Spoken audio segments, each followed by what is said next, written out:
Okay, so you should already know about how to use the print and input commands, as well as how to store a value as a variable. This video will expand on these concepts and teach you how to use the if, elif and else statements. Now, let's say you wanted to make a program that will allow a user to enter a test score and find out if they've passed or failed. So let's open a new file in Python, move this over here. Right, so first we're going to need a variable to store this information in, so let's use, say, score, nice and straightforward. If we set an equals on that, so now we can ask the user for an input, and we can say something like, what score did you get in the test? Complete with a question mark. Right, so now that we've got that part, the next thing we need to do is to check what they enter, which is going to be saved as score, against what the passing grade is. So let's say for this one we've got a passing grade of 60, so the test could have been out of 100 or something.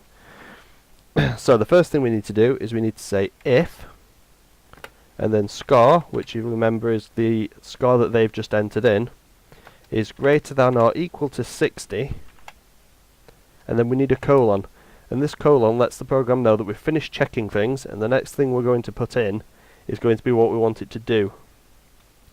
So let's say if the score is equal to or greater than 60, we want the program to print, and then a message something like, congratulations, you have passed. Now you'll notice when I hit enter on the line above, we've got a little indent here. Quite difficult to select this, but you've got an indent there, and that's put in automatically by the program. And that indent lets you know that everything that's indented here is going to be affected by this if, so it will only run if this if is true. So if the score is equal to or greater than 60, anything indented here will run. Now because we don't want it to do anything else, that's enough for if the score is greater than or equal to 60, we need to get rid of that indent by hitting backspace. And now, the next thing we want to do is display some sort of message if their score is 59 or lower. Now because the only two options are equal to or greater than 60 or not that, you can just write else. And don't forget your colon again. So we can go to the next line and notice that indent's in there already. And we can put a message here, so we can have print, and we could put something like, sorry you failed. Now this itself is actually a complete program, and you could use that to test straight away what you want to test, but there is another part of if statements that you might want to use depending on what you're building in your code, and that is an elif statement, so that's short for else if, and it's sort of a hybrid of if and else put together. So in the way it's like an else is that you can come after an if, but it's also like an if because you can test things. So you could say, for example, if you wanted to check if someone had nearly passed the test or not, you could write something like elif, and then put in your check, which would be something like score is greater than or equal to 50, say, and obviously don't forget your colon.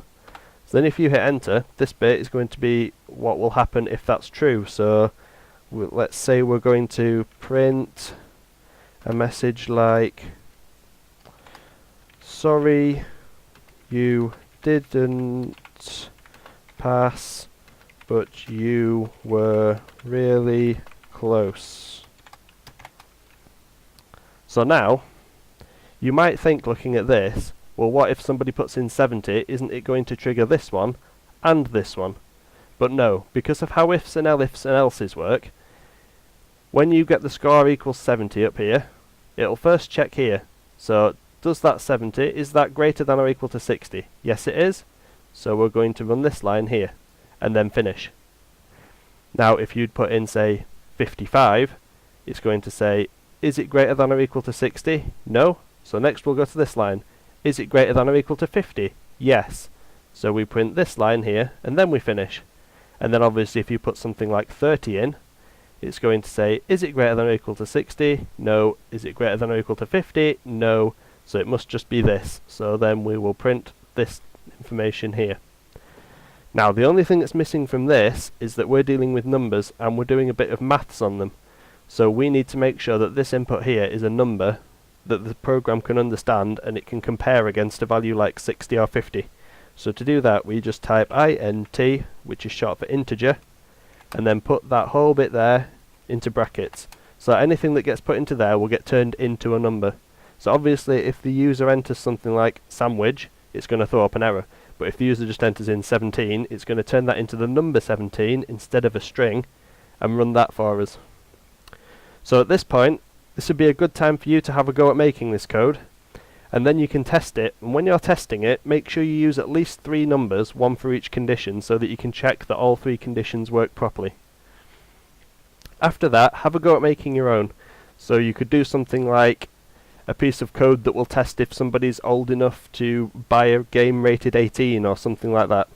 Have a go and see how you get on.